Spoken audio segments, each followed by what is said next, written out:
It's more than just a car to me. And I know this place is more than just a house to you. All right, this is crazy enough to work. Here we go. Oh my God, my neck. Just gotta get my penis in the proper position. Ho ho! Ho ho! Victory!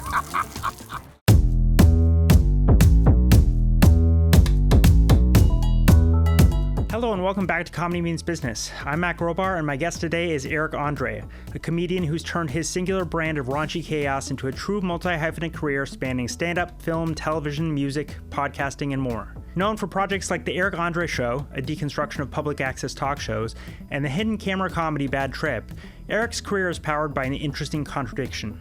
Here's someone famous for his unhinged, out-of-control performances who in his work life is anything but. Someone with serious craft, taste, discipline, and reverence for the comedic arts. Eric occupies that rare space between cult icon and mainstream player, and over the last 2 decades has pushed steadily further into the latter domain, refusing all the while to sand off the edges that make him unique. And now in Little Brother, a balls-to-the-wall Netflix comedy co-starring John Cena, he's found the next great mainstream vehicle for his unique set of skills. Here, André dishes on the making of the stunt-heavy comedy, as well as a new record he's just put out under the stage name Blarf. The comic also talks about his punk rock energy and biggest creative influences, highlights from his screen career, his keys to longevity, and more. Eric André, thank you for being here. Glad to be here. So you've got this movie Little Brother coming out. Correct. It is about a little brother who, I don't know how much you want to give away. Give it all away. A little brother, he Top to bottom. breaks out of a mental asylum to find his long-lost brother, but with a twist. It's like a big brother, little brother program. Correct. And so you're reuniting with John Cena. So this was an idea from Dave Burnett, is that right? Correct, yes. Okay, and you go way back? Yeah, he helped us with Bad Trip. He produced Bad Trip, which was a hidden camera prank narrative movie I did with the Jackass producers and Tiffany Haddish and Little Lowry. Mm-hmm. Yeah. And was this like the first time something had been written specifically for you? Yeah. How did that feel? Felt awesome. I mean, Bad Trip I wrote for myself, but this was like outside writers writing for me, so it felt like some like modicum of success. You know, what did you spark to? I'll feel better if the movie does well. I'll be in better shape. So what did you spark to in the script here? It was based on somebody Dave knew from his private life, but also we loved What About Bob, the Bill Murray movie, because that's why I was thinking about. Yeah, it's like What About Bob meets Parasite, because you know, like we loved What About Bob because it was like you got a crazy character who's likable, which is hard to do, you know, and hard to sit with for like 90 minutes. So you thread that needle a lot. Yeah. And Chris Farley's a good example too. So it was, I don't know, What About Bob really spoke to us, and we hadn't seen a movie since like that. But we you know, it wasn't a remake. We didn't want to make the same movie. We wanted to make an original. So it was a combo of like somebody Dave knew from his personal life with like some of our influences. Mm-hmm. What do you spark to in an acting role at this point, and like how often do you come across something that you really feel is good enough that you want to get behind it? Oh, I mean, I'm not Leonardo DiCaprio. Like, if somebody writes a script for me, I have to say yes. My career's not my career is not robust enough to say no to a lot of things. So, oh yeah, it's good stuff. I'm back. I'm back, baby boy. So I always call you baby boy. You do. I know we haven't met, but I don't know. That's always been my pet name for you. Do you still audition? I used to call you the original baby boy, but I didn't. I felt too shy to tell you. Fair. So I felt like this was the best medium to reveal my pet name for you. I see you're married. I hope your wife doesn't mind, or your husband, or your non-binary partner. I don't think so. What do you... That's a wedding ring, correct? Yes, it is. Yeah. So... Apologize to your partner on my behest. I will. Do you still audition for a lot of stuff? Because I'm profoundly sexually attracted to you. Oh my gosh.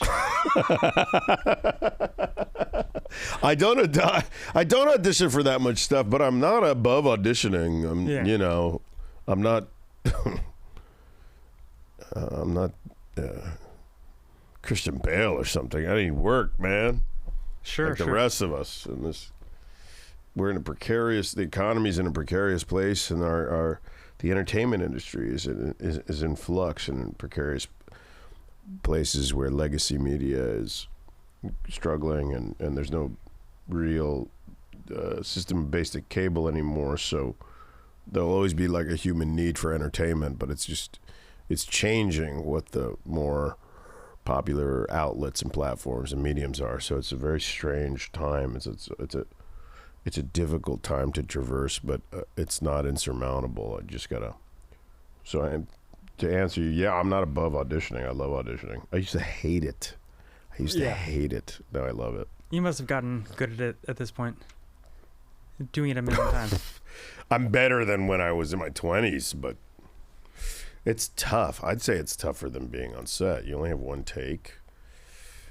You're in like this cold, bland, not creative office a lot of the times.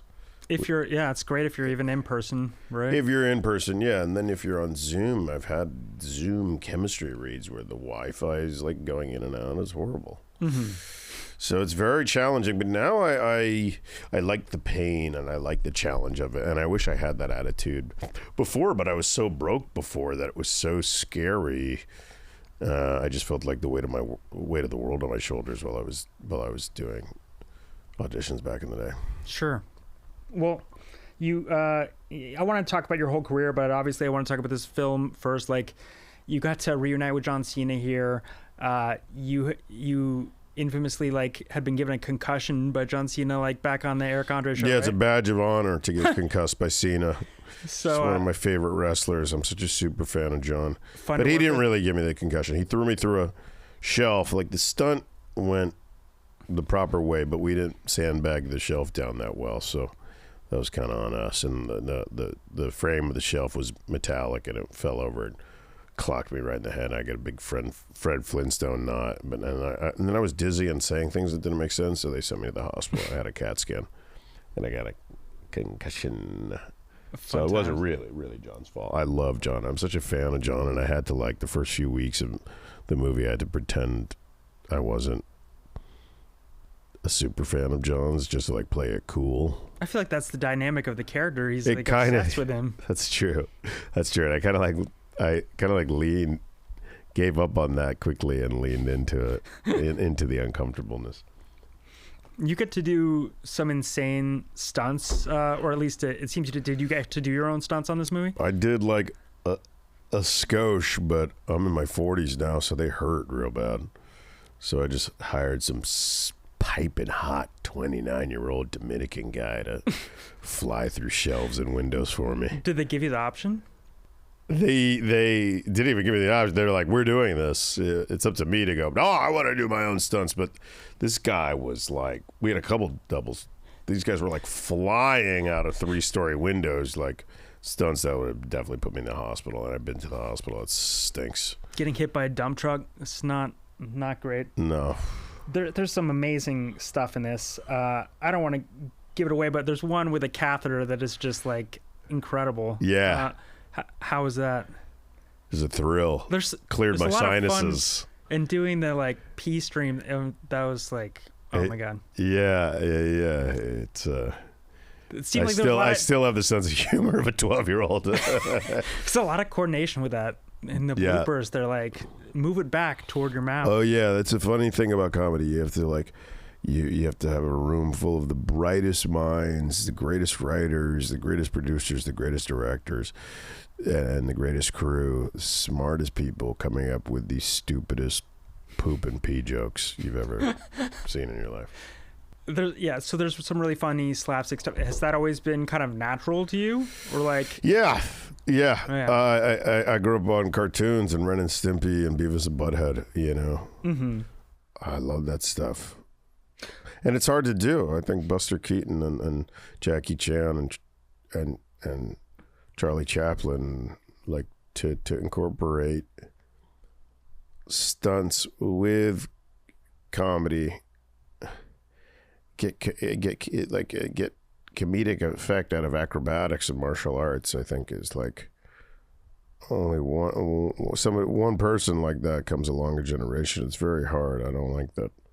It's really high art when it's done right. Yeah, if you watch those Jackie Chan movies that he did like in Hong Kong, like before he came to the States, they're insane. I don't know how he's alive. He's like just incredibly talented. I mean, I think he's the most talented living human being. To be able to do comedy in Cantonese and in English with the Rush Hour franchise. He sings. He's like a multi-platinum award like ballad like crooner in China, and just a martial arts expert. And I don't know. He's just such a fascinating guy to me. That's how I find you. Like you just put out this album of classical / hardcore music. I'm just like, yeah, was kind it of didn't blown. go platinum. I don't know. I'm not getting the Grammys that Jackie Chan is getting, but I was kind of blown away by that. oh, thank you. I should say thank you when somebody gives me a compliment. So I mean, obviously you went to Berkeley School of Music and had worked on you studied what? You have a degree in music and you were working. Yeah, I went to double bass. Berkeley, the jazz school in Boston. I got my BFA there, and I really never did anything with it. I pivoted to comedy towards the end of school because I was like, I don't know how I'm going to make any money or anything out of like jazz music. I feel like if it were me, I would think music would be the easier path actually, because you can like rehearse and rehearse and rehearse, and you can become like a really polished, like amazing musician. But There's comedy no seems rhymer. so much harder.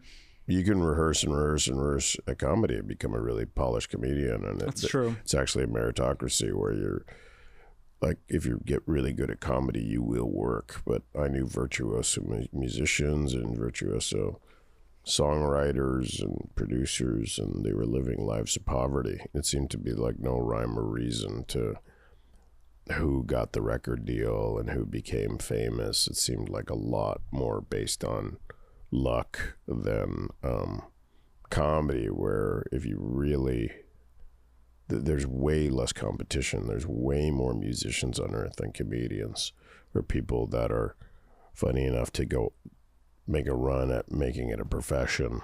Like I was at Ted Sarano's house for the Netflix is a joke thing, and that's like basically every successful working comedian was at his house, maybe minus, let's say it was minus 50. Let's say it was minus 100. It was only 134 comedians.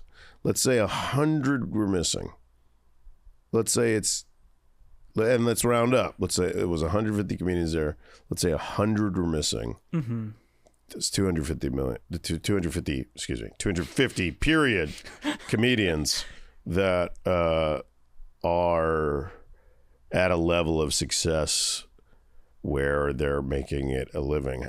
Like, imagine if you tried to invite every musician over to Ted's house. You wouldn't be able to. It would fill a small city. So there's much less competition. Comedy's much harder, but there's much less competition. Mm-hmm. What was the spark for that? The film scores for films that don't exist. That I always love film scores. They're so emotional, and they're just such a neglected part of the record store. I thought like I always had ideas for them, and then when we made Bad Trip, and I was working intimately with Joseph Shirley on the score, I just saw his whole process. He's such a brilliant film composer. I kept bugging him. I was like, I have these ideas for film scores for films that don't exist, but I won't make it.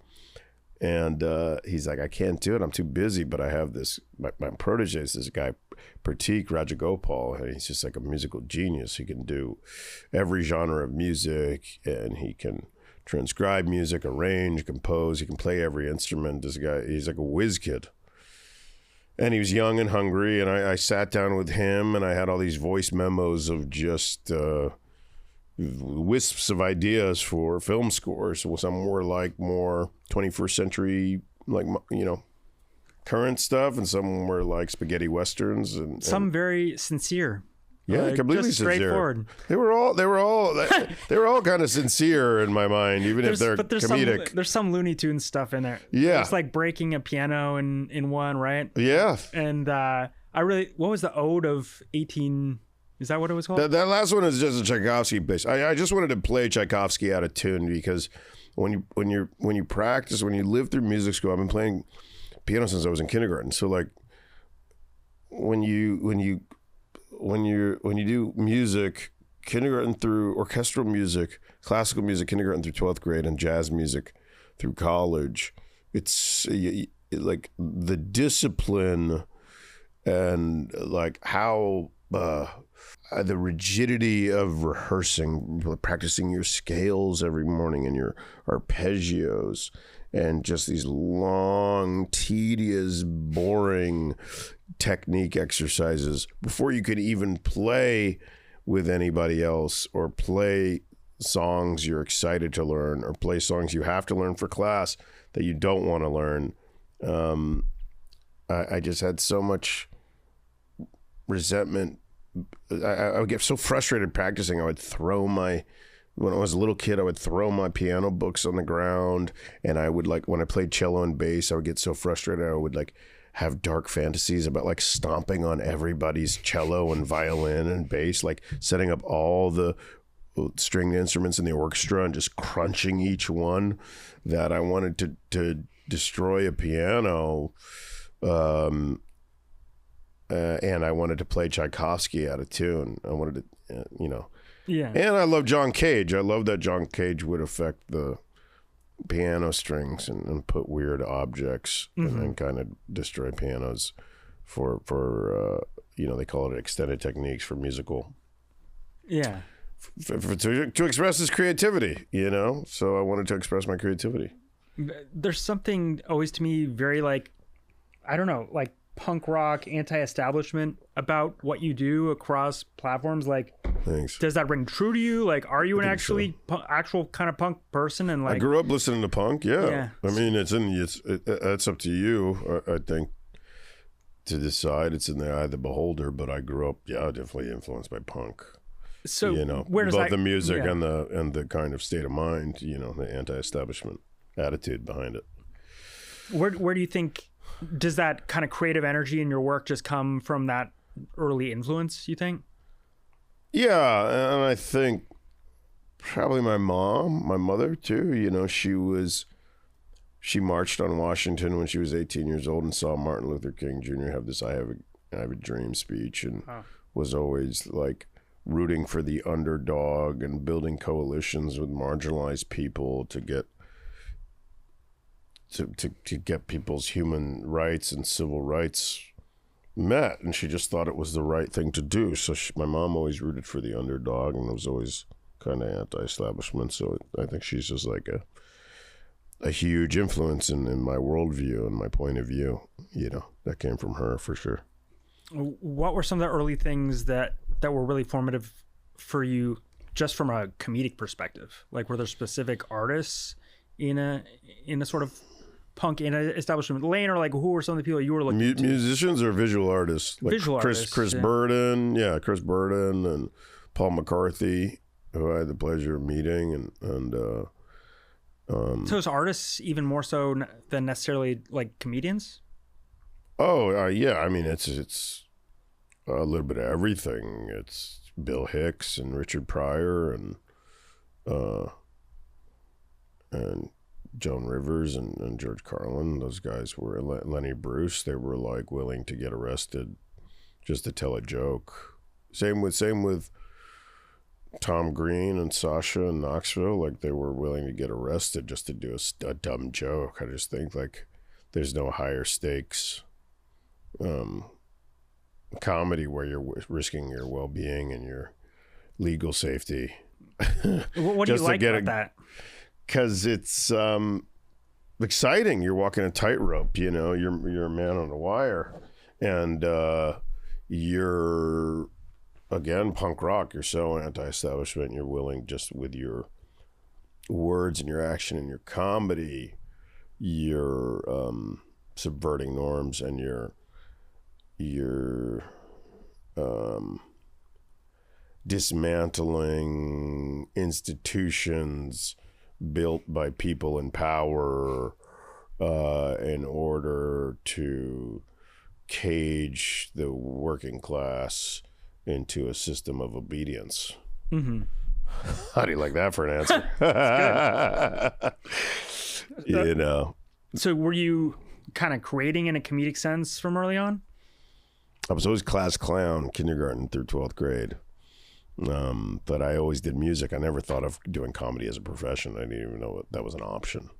What were the first stages that you performed on once you sort of were turning in your mind as far as like switching gears? Stand-up comedy was? Yeah.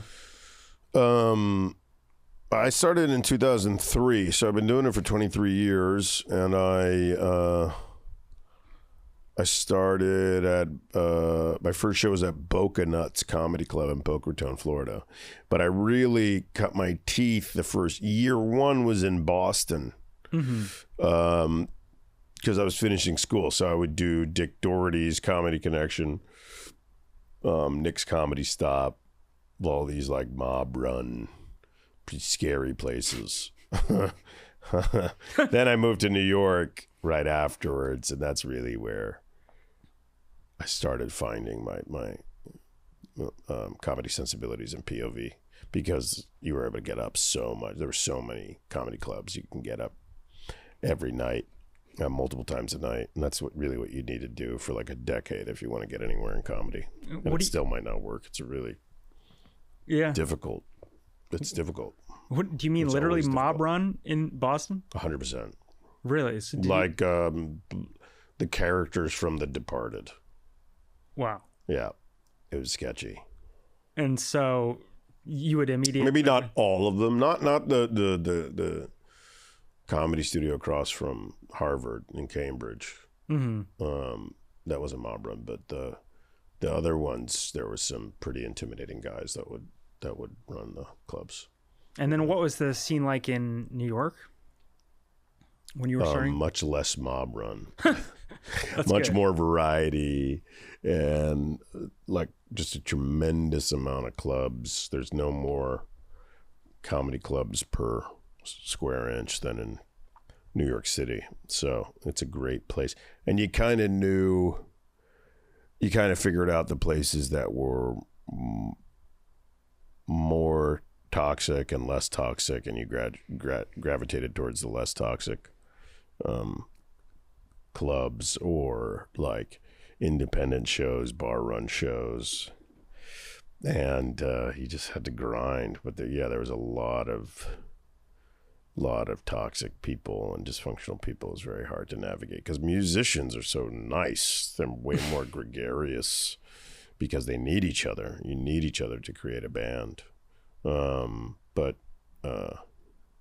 comedians are solo artists, so, and they usually struggle from like a good dose of depression and anxiety. So it's a lot of harsh personalities I wasn't anticipating until I had to interact with them directly, and I still have to deal with a lot of them. Not all of them. I'd say it's a 50-50. Who were the first? I'm pretty sensitive too. Who were the first like kind of people in the comedy world you really hit it off with, and are you still close with any of them? Oh yeah, I mean, I'm so proud of Nate Bargatze. We did our first show ever in New York City. We did together. This is probably 2004 at a it wasn't even a comedy club. It was a bar in Chinatown. They had a show during the week in the basement that looked like a utility closet with bright fluorescent lighting and like uncomfortable cheap church chairs and a little tiny stage. And it was just me, Nate, and two other comedians in the audience just doing stand-up in a basement for each other. And I was like, this is dreadful. This is rock bottom. And you know, Nate and I, we would keep in touch on and off and run into each other on and off. And I think looked up some article on like the top paid 5 comics from last year. Like seeing Nate on that list, it like, he's one of the only guys like you can't get jealous of at all, because he's just so genuine and sweet, and he was never a dick. He was always polite, and he would always treat everyone with respect, and he's just a comedic writer. He doesn't care about like fame or celebrity. He just has a gift and a knack for writing that he wanted to share with the world. He's his own unique guy. So I'm like, I'm so proud of him. I was just like, I was like, what? First, I was like, Nate's famous? And then I was like, not only is he famous, he's like crushing it. So I was just really had like a proud moment recently. So, yeah, I started out with him and Hannibal and Amy Schumer and Ali Wong and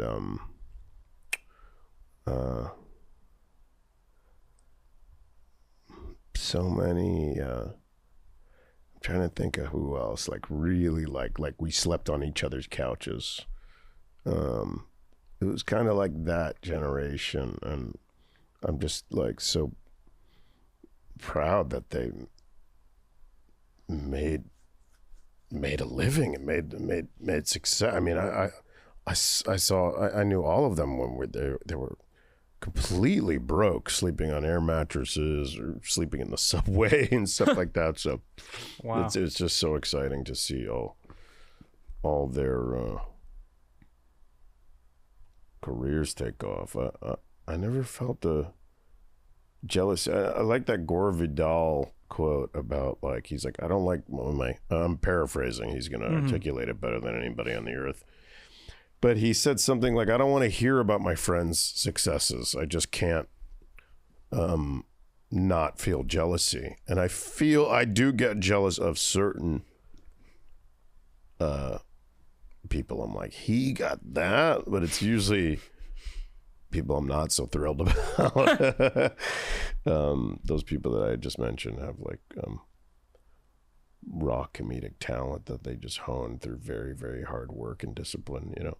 It seems like community is big for you, and Sarah Sherman was here like a little bit ago, and she was talking so glowingly about you and how you would have shown her even recently support. And yeah, I love Sarah. Yeah, that's like a little sister to me, and I'm like so proud of her. I think like when she finishes her SNL run, she's just gonna skyrocket into stardom. I think she has such a unique point of view, and she's so highly intelligent. She's like operating on a higher level than most people on this planet. I just think she's just going to continue to be on a rocket ship to the moon. I have like a tear in my eye for her. There's so many. I want to name more. I'm going to regret walking away. There's time. Yeah. Well, were you doing really avant-garde, off-the-wall stuff from the very beginning when you stepped on stage, or like did that just? I did the whole spectrum of like the most hack, take my wife please kind of jokes to like the most B-side Andy Kaufman outtakes. To me, a joke, you know, whatever. A joke is a joke. I never was like I wasn't like, I'm an alt comedian and I'm only going to do... I thought like that term was unfair and it pitted comedians against each other for a little bit. I don't think it's relevant anymore. But I never was like, I'm an alt comedian. I was like, I'm a comedian. This is my point of view. This is who I am. I don't know. This is how I'm expressing myself. I don't know if it's alternative or mainstream. I wasn't a jock, so... I guess it's alternative because I was a nerd, but so is every comedian. Like, what comedian was on the football team? Did you feel like people like kind of got you early on, or the opposite? It's case by case, night by night, club by club, to this very day. It's not like... You know, I'm not for everybody. Sure. Some people want rhythm and blues, and I'm playing experimental jazz. What did the early days look like? Were you juggling? Like, what kind of day jobs do you have, if any? And Oh God, I had a bunch. I was driving dogs around in a van like the guy from Dumb and Dumber at one point, and the dogs were shitting everywhere and biting me, and I was making $7 an hour. I did like data entry at like Scholastic's books for like a little bit. I was a paralegal where I just made copies all day. I waited tables at this place called Burritoville in the West Village. And I lied. I told the guy I was waiting tables since I was 14, and I never waited tables a day in my life. And I was the worst waiter in the history of restaurants. I was dropping plates and burning myself and burning customers and eating food off of customers' plates when they weren't looking. I was a mess, and I was making like next to nothing and doing very bizarre, odd jobs. did you have a concept of where your career would go to encompass so many different things, or were you just thinking like, I want to be a stand-up? No, I more of the former. I didn't know how I was going to do it, but some stand-ups just love stand-up, or they love stand-up primarily, and that's their main focus. But stand-up for me, I thought it was like one of many mediums that you can express your comedy in. And once I started doing the Eric Andre show, it's hard for me to go back to stand-up because I can't express myself through just writing a joke and telling it as much as I can when I have a production designer and a cinematographer and editors and special effects and visual effects. I just feel like television and filmmaking is like the more robust medium to express my creativity. And I hate stand-up, but I take big breaks from it because it's just not for me, it's not the only medium that I can express my creativity in. Mm-hmm. You know. So was it like a gradual process of building your audience, or did that really come after as you were doing the Eric Andre show? Like, what did that look like? What do you mean exactly? Well, were you really finding like feeling like you were building a following through your stand-up, or like did it start to kind of snowball through an accumulation of different things? I had like a tiny audience through my stand-up, but not really. It was through the Eric Andre show that I built my audience. And what was the turning point? Do you remember like how long into that? The first tour of season 1 of the Eric Andre show, I thought it was going to be like no one was going to come, and like we were going to struggle selling tickets, and we were playing small punk rock, standing room DIY venues. So you were taking that on the road? Yeah, we took it on the road, and then all the shows were sold out.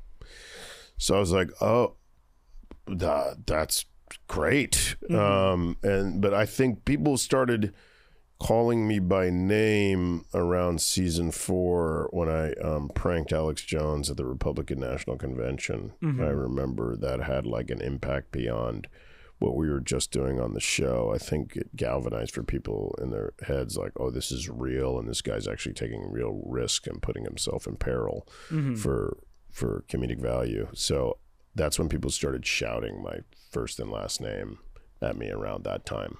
It seems like you really... That was 10 years ago. ...had to dig to get that off the ground, right? And same with Bad Trip. Like, it took years, and I don't know how long it took with Eric Andre's show, but it seems like you had to learn to edit, right? And like you were scraping by, and you had to get it set up somewhere. The earliest writings I have of it on Microsoft Word, just like onion skin papers of like smattering ideas, was in 2006.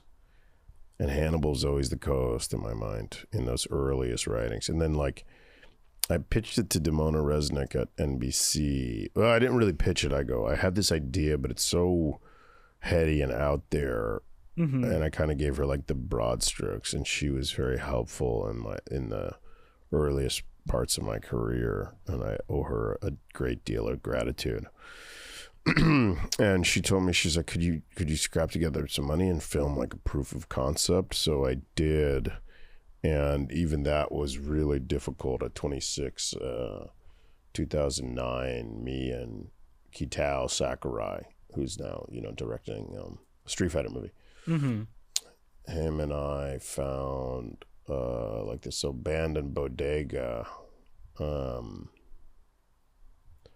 with one of our old partners, and filmed like the earliest version of the Eric Andre show with these two old tube cameras called Ikegame cameras that process the light on tubes. They give it this old lo-fi public access look. We had Hannibal come in and he was the co-host. And then later on, me and Kitao went out and shot some street pranks. We shot the McDonald's, me dressing up like Ronald McDonald and going into the McDonald's and firing everybody, smoking a cigarette. And then me and Jermaine Fowler dressing up like slaves and going down to a Colonial Williamsburg type of Civil War reenactment and running through the reenactment and screaming, "Save us, hide us, hide us." Well, this Sean O'Connor chases us around with a whip. Those were the two first street pranks we shot. And then like the studio stuff we shot in this abandoned bodega in Bed-Stuy. And then I bought Final Cut for Dummies because like the footage was just a hodgepodge. I'm surprised that all our hard drives didn't die and all that footage didn't go to waste. But I daisy chained a bunch of hard drives together and crudely edited what was like a 7-minute reel together and made this like kind of crappy website. This is before social media. This is before iPhones. And sent it around to all the networks, and they all were like, "Oh, it's good. It's not for us, though." And Adult Swim loved it. And Adult Swim had a talk show since Space Ghost, which my mentor, Mike Lazo, the president of Adult Swim, he was the co-creator of Space Ghost. So he loved it. He loved it. So once it went up the chain to him and he loved it, we made a pilot, and then in 2011, then we made a show in 2012. It seems like you've had a lot of mentors in different ways, right? People. Yeah. I was curious, like Jeff Tremaine, like you got to be in the Jackass universe a little bit. Well, Tremaine was Kitao and I's.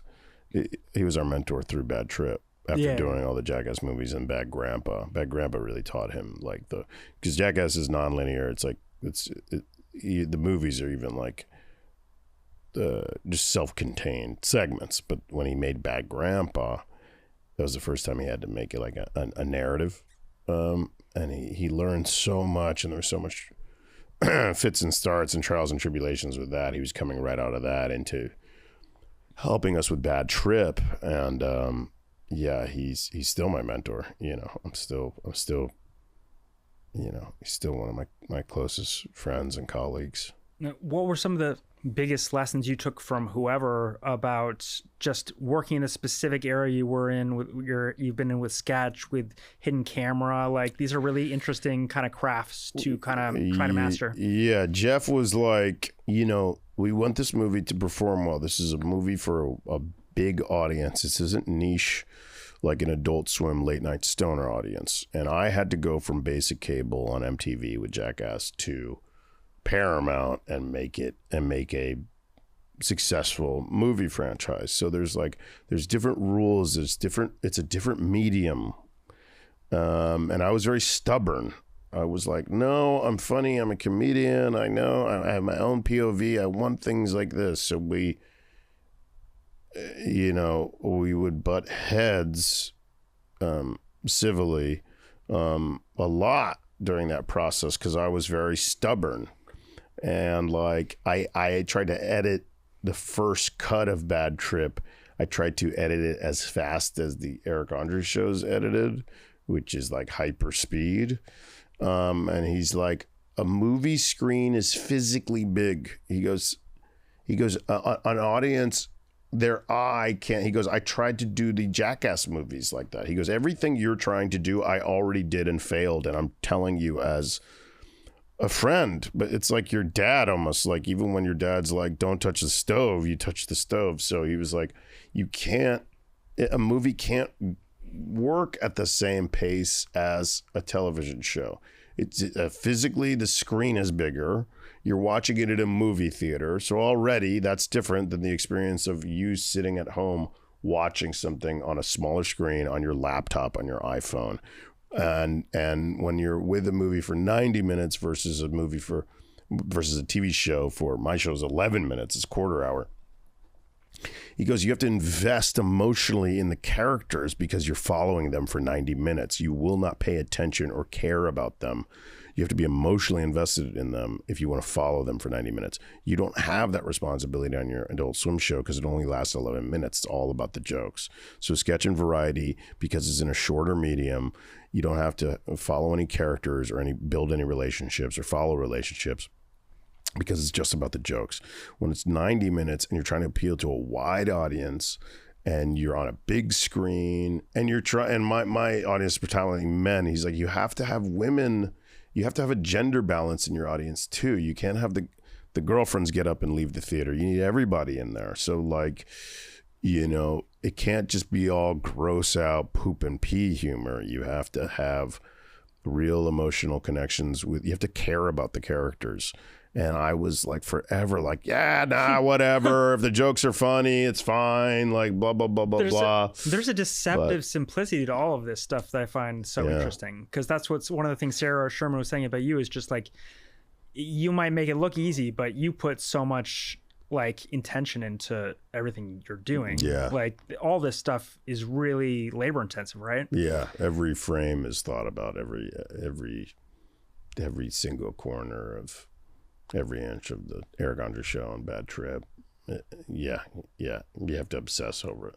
And who was most instrumental in helping you crack the Eric Andre show? It's that again sounded really interesting. You creating this enormous board and like coming up with like more bits than you could think of, and then figuring out where to plug those in, and like it was everybody. It was Kitao.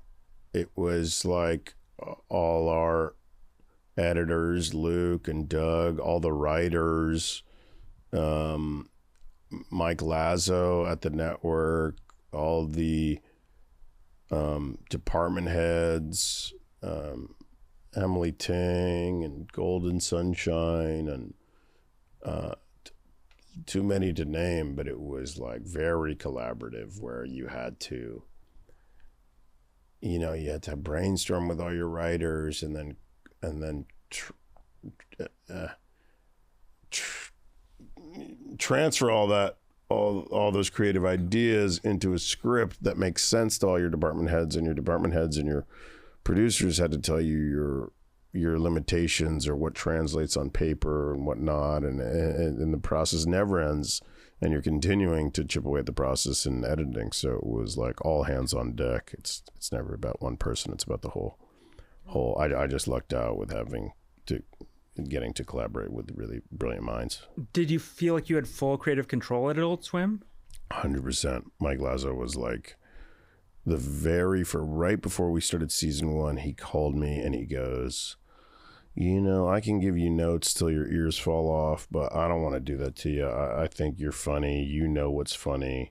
You've always trusted your comedic instincts, and it got you here. So just like take our money and make it the show you want to make. And he would come in for like big picture stuff between seasons, but they always, God bless Adult Swim, they always let us do whatever we wanted to do, and they had a very Montessori approach. They let us figure out our own mistakes and what worked and what didn't work. It was pretty clear what segments the audiences loved and relished and repeated and would scream at me in the streets, and what were duds. So it seemed like they've played such a vital role in culture, right? They've produced so much. They've backed so many interesting original voices. Yeah, they really if they believe in you and they believe in your comedic POV, they just give you carte blanche to make what you want to make. They're very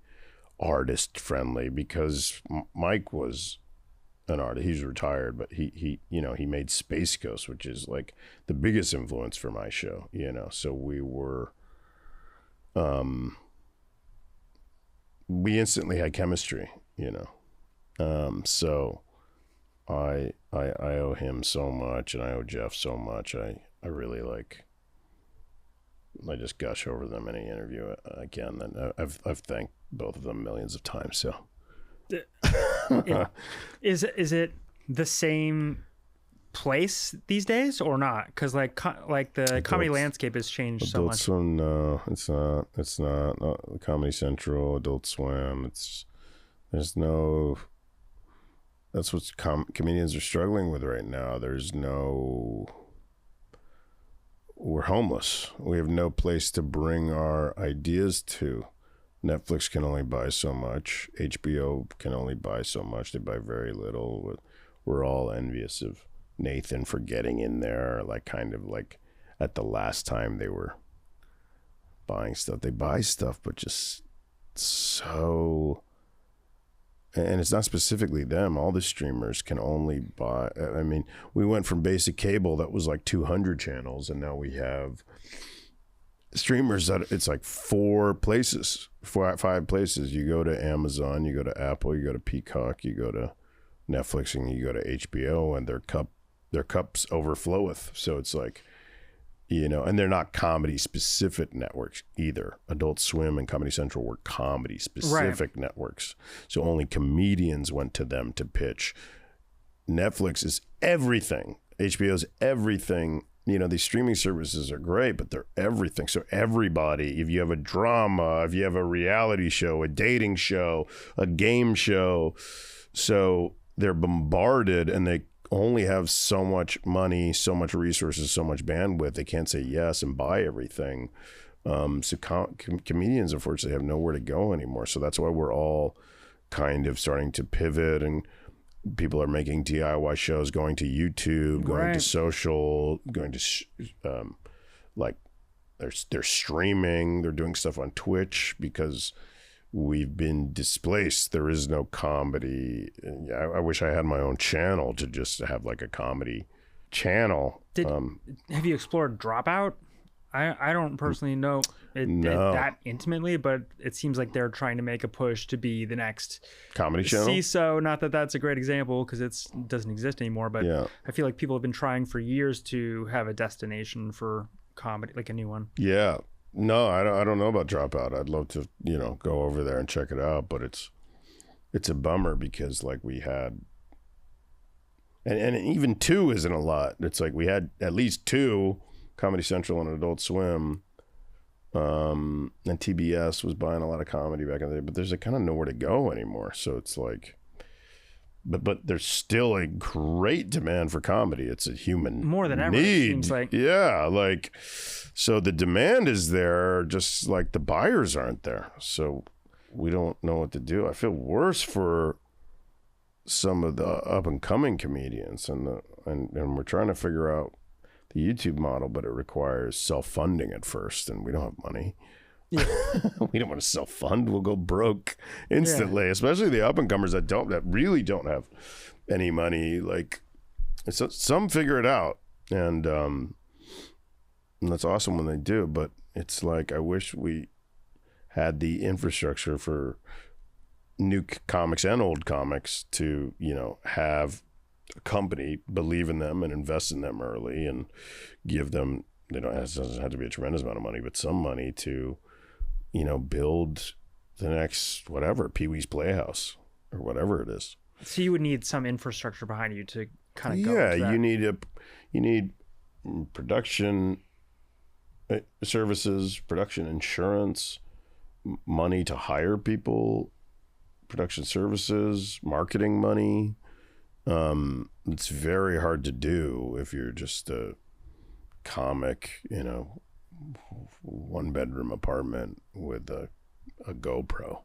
Mm-hmm. And you can do YouTube stuff, but it can look a little vloggy and so low production value that it doesn't feel like a show. Some of those guys make it work great, and they're making a killing, but there's not a lot of them, and there's not a lot of stand-up comics that I've seen. I think there is a shift happening now, and I hope it's happening. I know that Segura got some great deal at Fox to kind of Right. do like content creation stuff. So I love Tom Segura, and that to me has like potential of like having the investment early on and some infrastructure from Fox to kind of like start your own, whether it's a YouTube channel or some social, make stuff for digital essentially. But you have infrastructure, you have money, you have capital start, you have production services, you have production insurance, you have a marketing budget. You need that stuff. You're creating a business, so you need startup money. I don't know how, Yeah, it's hard to do. And if you self-fund, you go bankrupt very quickly because it's quite expensive, the amount of people that you got to hire to make a show. I'm curious, like, as someone who spent a lot of time deconstructing the talk show, like, what do you think about where late night's at right now? Because it feels like on this pivot point where it's heading toward YouTube, like we're talking about also. But do you think it's a vital format still? Like, yeah, I mean, there's going to be talk shows. They might not be late at night. They might be able to. The whole concept of late night with Steve Allen and Jack Parr and Johnny Carson there was 3 channels in those days. There was ABC, CBS, and NBC. And 2 of those channels would just go to color bars at night. And then Johnny Carson would come on late night because the kids were asleep, children were asleep, and he could be like a little more raunchier than during the day in a time when the FCC controlled the airwaves and it was a much more conservative media landscape. So the idea of late night was like the kids are asleep, let's have a show for adults late at night. That's no longer that concept, the Johnny Carson model of it's like kids quaint concept. Yeah, kids are asleep, let's have a show for adults late at night on one of 3 networks that we have access to. You can't pause, you can't record, you can't rewind, you can't choose a show on demand. You just had to turn on the TV and whatever was on was on. That's antiquated. That's no longer relevant. So we don't think about time. We don't relate to time in the same way, it seems like, because it's just like you're not mostly orienting yourself around, unless it's like an event or something. But in terms of content, yeah, you're picking, you're watching it whenever you choose to watch it. So that concept from the dawn of television, going back to Steve Allen, that concept is just no longer relevant because media and technology has expanded. Although there is still something exciting and fun about like appointment viewing, as rare as it is now, when you get to watch a show once a week. I agree. I love it. I mean, I grew up on it and I made a show satirizing it out of love. So, I love Colbert and Kimmel. Colbert was a specific thing where it was like a hit job from Trump, and he tried to fire Kimmel too. So that was like our attempt at being North Korea for a second, which the attempts are still being made. So, and like, I think like Colbert literally got replaced by like Comics Unleashed, and it feels like state-run, like North Korean comedy. So, and he tried to banish Kimmel, and people were like, "This is ridiculous." So what happened to Colbert is ridiculous, and even Kimmel having to deal with that is ridiculous. So, I love Kimmel, I love Colbert. I grew up on Conan and Letterman. I love those guys. So, but now there's podcasts that are talk shows that fulfill the need, people's need for seeing their favorite celebrity or a new celebrity interviewed by a host that they love and invested with and relate to and is a conduit to their favorite celebrity. So it's not, when I hear the death of the late night, I feel like that it's not totally relevant. It's just like it's actually, talk shows are thriving. Podcasts are talk shows and they're ubiquitous. So I think the chat show, the talk show, yeah, it's not late at night on NBC like Johnny Carson was, because it doesn't need to be, because we can select when we want to watch content and we can select what content we want to watch. You just have to sit in front of your TV and wait for whatever programming those three companies. Now there's a million sources of media. It is interesting to think about. So now I think there's talk shows everywhere. I don't think it's the death of late night. I think it's like a supernova of talk shows. Yeah, exactly. And then you have the tradition, like straight up podcast versus like the experiment or the experience driven stuff like Hot Ones, which is kind of interesting. I don't know. It is funny how when you think about it, it's like it's everywhere now. Yeah. It's I think such talk a huge... shows are thriving. This is a talk show. I just did 6 of these in the last 24 hours. This fucking talk, throw a rock and you hit a talk show. So I don't think there's the death of late night with legacy media in that time slot, but it's because that technology is no longer relevant. So what does a day in the life look like for you now, or an average week? Like, what are the things driving your schedule? Right now I'm doing all this press for the movie, for Little Brother, and I'm prepping. I'm filming a movie in August that I have to prep for because I'm in like 100 out of 101 pages. Wow. So I have to focus on that once I'm done doing press for this, and then press for the classical music album, and I want to go back on the road and start doing some stand-up again, and I'm developing and pitching television shows and movie ideas. So it's like a combination of writing, press, rehearsal, and performing. Like, what does your touring act look like at this point, or like your touring schedule if you are doing stand-up? I haven't announced it yet or put it together. It's just a thought. It's just one drop of sperm in my brain right now, where I want to go back to stand up, but I think I want to have more fun with it and have kind of a multimedia experience, heavily inspired by Sarah Squirm. Even Hannibal was doing a lot of like multimedia stuff that I really admired. So like I think like I want to make it feel more 21st century. Like, where can we take stand up that still feels authentic to the medium, but also feels like a new spin on it. So I want to make it where I want to go back to the road excited, not like feeling like burdened. How heavy do you hit the road though at the most? Like, because you're in a kind of unique situation. When I'm really trying to prep for a special, I'm hitting the road.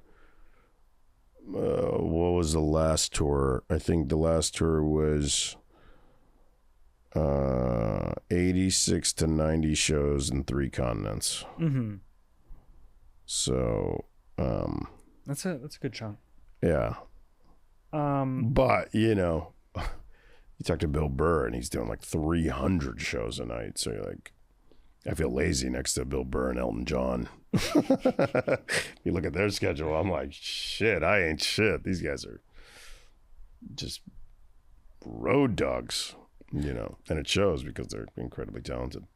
I talked to Sarah about this as well. I wondered if you had any thoughts as far as like sustaining and having longevity in a career that is not necessarily conventional. Like, what are your thoughts on that? I think comedy has less competition, thank God, and comedians get better with time. I think like the most iconic George Carlin specials, he's elderly. The most iconic Joan Rivers footage, she's elderly. Phyllis Diller, I think of her, I close my eyes, she's elderly. Richard Pryor, not elderly in his most iconic stuff, but middle-aged. Comedy is about writing. So, writing until you, develop a debilitating disease like Alzheimer's or Parkinson's or something. You just get better and better and better. We have a step up from athletes whose bodies break down in the world of entertainment, and also musicians who unfortunately go through generational phases. where every 4 to 8 years there's a new generation that springs up and they want their own style of music with their own that reflects their own identity and their own generational identity. But if you're funny, you know, Mel Brooks is about to turn 100 and he's still funny. Yep. You know what I mean? He's making Spaceballs right now, Spaceballs 2. You know, he's turning 100 in like 4 weeks. That's wild. So. Is it acting that sustains you and allows you creative freedom to do whatever you want? Or is it touring or a combo? Like, or what? It's a little bit of everything. You have a podcast as well? I don't know. Yeah. Yeah. Well, I'm between podcasts. I quit my podcast for. Everyone's quitting their podcast. Well, there was things that things that needed Stuff, to. okay. There was things that needed to be improved upon. So I want to go back to a podcast with what I learned from the previous one, and make some adjustments and some new partnerships. So, yeah, it's a combination of everything. You know, it's stand up, it's television and film, it's podcasts, and whatever else. How do you define success now versus how you defined it early on when you were just starting? I don't know. I think I like only wanted to be. I think at first I only thought it was like fame and money and trophies, but it's also inner peace and self-love. You know. Mm-hmm. Yeah. You've shown you're an amazing composer. Would you actually do that, like as on assignment, or would you do it for your own project? I would compose a film that I produced or wrote or directed, or a film that my friend, a friend that I already have a relationship with, or somebody's work I really admire. But I want to be like a journeyman, work for hire film composer. It'd have to be like a very specific project. I just want to ask you about 2 credits from your career. You did Curb early, like 2 episodes of Curb early in your career. Was there something notable about that? Was that like exciting? That was the first thing I booked when I got to LA, and it was one of my first auditions. So I was like, oh man, I'm like the audition master. I got this. And I got it because I'm good at improvisation. I much rather improv than take rigidly written lines off a script and make them my own. That's very much harder for me because improv, like it's like by ear. Like I can play by ear rather than like I don't know when I'm reading a script for the 10th time. I have no idea what the writer actually wanted, and maybe the writer doesn't even know what they wanted. So I have to like create the music from scratch in my mind. So I like after Curb, I didn't book anything for years. I was horrible at auditioning. So it was like totally confusing, but it was so cool because it was a Seinfeld reunion too. So I got to be on the original Seinfeld set and in the diner and stuff like that. I meet the cast. It was cool. High pressure? No, because my lines were minimal. I think I had like 2 lines maybe per episode. And they were kind of very straightforward, and the vibe on that set was very calm, and you know, Larry David is very, very nice and kind of he's made it. You know, he's not like bitter or jealous. Yeah. He's very successful. He only made 2 TV shows, and they're incredibly successful. The other one I wanted to ask you about was Man Seeking Woman. I just really love that show. Was that something you were fond of? Yeah. Yeah, very much so. I really like Simon Rich and his mind, and I didn't think that show got a fair shake. We never got any like support with the marketing, and nobody knew it existed. If a TV show falls in a forest and it's not marketed, nobody knows it makes a sound. So it was frustrating because I thought that show was really like creative and unique and outside of the box. So I thought it deserved a longer run. Very much so. Yeah. Last thing, I tend to ask people, like, is there like lightning round a comedian, like a younger comedian coming up, a book and an album you would recommend to people? God, that last Robbie Hoffman special had us dying laughing. We fell on the floor laughing. and then what were the other two? Book and album. Book. Right now I'm reading a book called In a Bottle of Rum. That's the history of rum that I find interesting. I like pop history and like off the beaten path history. So I love like Lies My Teacher Told Me, People's History of the United States. I'm also reading this book, Black as Fuck History. That's really good, by Michael Harriot. Mm-hmm. I would read that's heavier heavier information. If you want something lighter, I would read in a Bottle of Rum. I just started that. I'll do a book club with you. And you're gonna actually do the rum brand? Yeah, I'm starting a rum company, and right now we're called Rad Rum, and I'm opening up a Caribbean spirits bar in Brooklyn and Bed-Stuy. Awesome. Yeah. And what about an album? Who are you listening to a lot? An album, I'm listening to a lot of Project Pat right now. I love 3 6 Mafia. But do you want somebody like even newer? Let me think of who. Let me see. I really like Action Bronson, Paul Wall, and Lil Yachty just came out with a song called Triceratops. That's just like a easy breeze. I've been listening to a lot of Dembo. I like that Ice Spice song, Tutti. I'm looking through my Spotify. Like, I've been listening to some ghetto tech too. It's like a neglected genre, I think. Okay. Yeah. It's good. Yeah. Little Brother's great. Thank you. Please check it out. And it's really nice talking to you. Thank you, Eric. Yeah, thanks for having me. Of course. Cool.